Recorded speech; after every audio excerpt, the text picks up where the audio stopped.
Buenas noches, amable público televidente. Gracias por su sintonía en su sesión de Seguridad Social y Economía.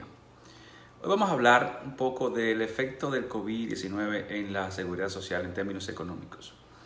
Cuando se habla de esta pandemia, la CEPAL habla de que los impactos en términos económicos en los sistemas de seguridad social han sido catastróficos.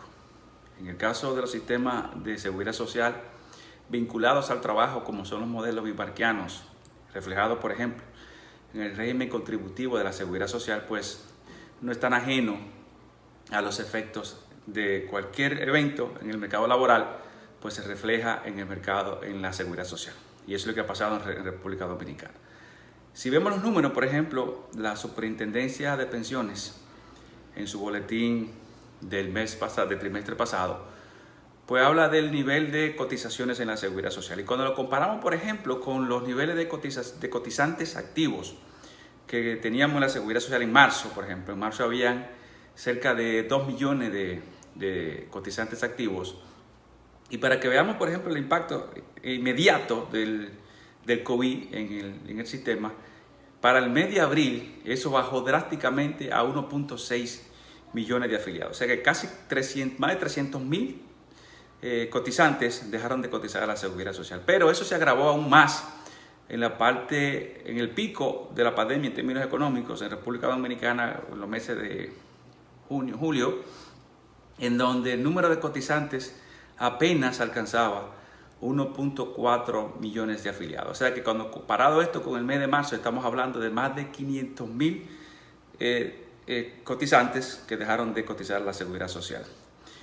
Ya un poco para el mes de septiembre, pues las cosas comenzaron a mejorar y hablamos ya de 1.6 más o menos millones de afiliados cotizando de manera activa. Pero igual, comparado esto con los niveles que teníamos en el mes de marzo, pues la distancia es casi 300,000 trabajadores. ¿Y cómo afecta esto en términos inmediatos a la seguridad social? De hecho, los más de 600,000 trabajadores activos que fueron cubiertos con los programas FASE, pues se le mantuvo el seguro familiar de salud, y para poder pagar eso, pues el sistema tuvo que hacer uso de reservas que había acumulado durante toda la historia de la seguridad social.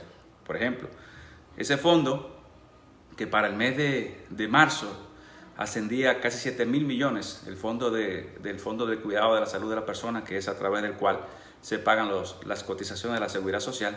Para el mes de agosto ese fondo andaba ya por unos 3,000 y algo de millones de pesos. O sea que más de 4,000 millones de pesos habían sido impactados de manera negativa por esta pandemia.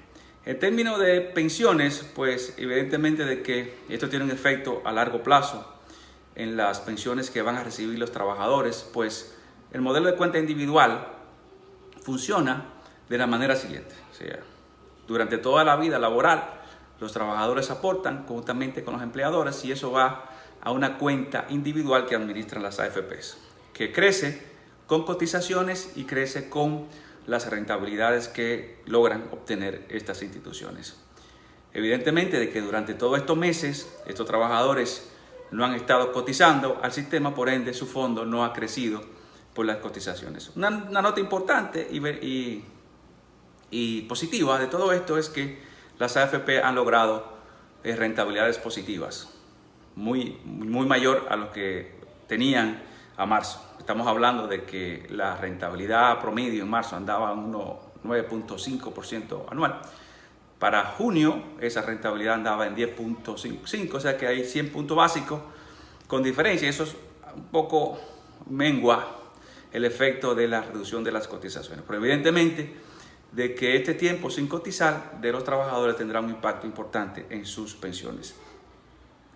Ni hablar del seguro familiar de salud. Cuando todo esto comenzó recientemente se habían incluido nuevas prestaciones, fruto de que tenía fondo la seguridad social. Esta reducción importante en el fondo de cuidado de la salud, pues tendrá un impacto inmediato y a mediano plazo, y es que proyectos que se tenían para ampliar coberturas en salud, pues tendrán que ser postergados porque los fondos acumulados tendrán que comenzar a recuperarse con toda la economía. Lo bueno de todo esto es que las cosas se ven bien ya se proyectan vacunas, así que el mundo posiblemente pueda comenzar a recuperarse. Evidentemente de que en las modificaciones de la ley de seguridad social que se discutirán en el futuro tendrán que ver cómo se puede resolver, cómo se puede paliar este efecto que ha tenido este tiempo en las cuentas de los trabajadores. Muchas gracias por su atención y nos vemos en una próxima entrega. Gracias, buenas noches.